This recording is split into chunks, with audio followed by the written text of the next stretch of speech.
عید الفطر کی نماز کے لیے نیت کریں کہ 2 رکعت نماز عید الفطر، اس کے ساتھ 6 واجب زائد تکبیروں کے پیچھے اس امام کے اللہ اکبر۔ سب سے پہلے جب تکبیر تحریمہ یعنی اللہ اکبر کہہ کر جب ہاتھ باندھیں گے، ثنا پڑھیں گے سبحانک اللہم و بحمدک و تبارک اسمک۔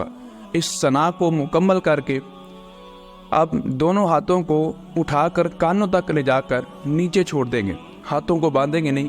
اسی طرح پھر دوسری تکبیر میں کہیں گے کہ دونوں ہاتھوں کو کانوں تک لے جا کر نیچے چھوڑنا ہے۔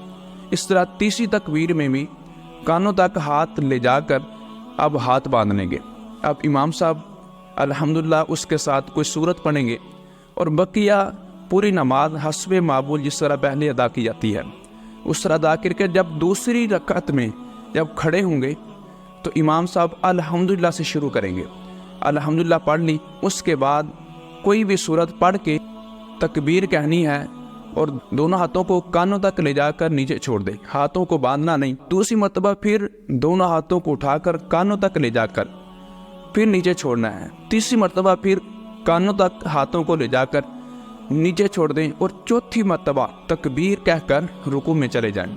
رکوع کے بعد سجدے 2 کرنے ہیں، اس کے بعد سلام، اور اس کے بعد نماز مکمل ہو جائے گی۔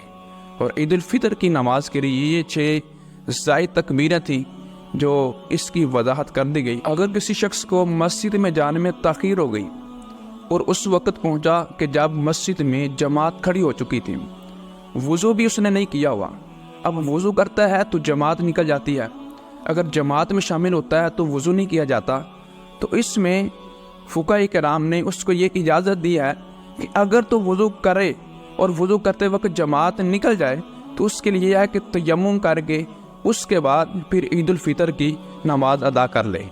نبی کریم صلی اللہ علیہ وآلہ وسلم جب عید الفطر کی نماز کے لیے تشریف لانے سے پہلے کچھ نہ کچھ میٹھا تناول فرماتے، چند کھجوریں وہ بھی طاق عدد میں حضور پاک تناول فرما کر نماز عید الفطر کے لیے تشریف لاتے، ایک راستے سے جاتے اور دوسرے راستے سے آتے تھے۔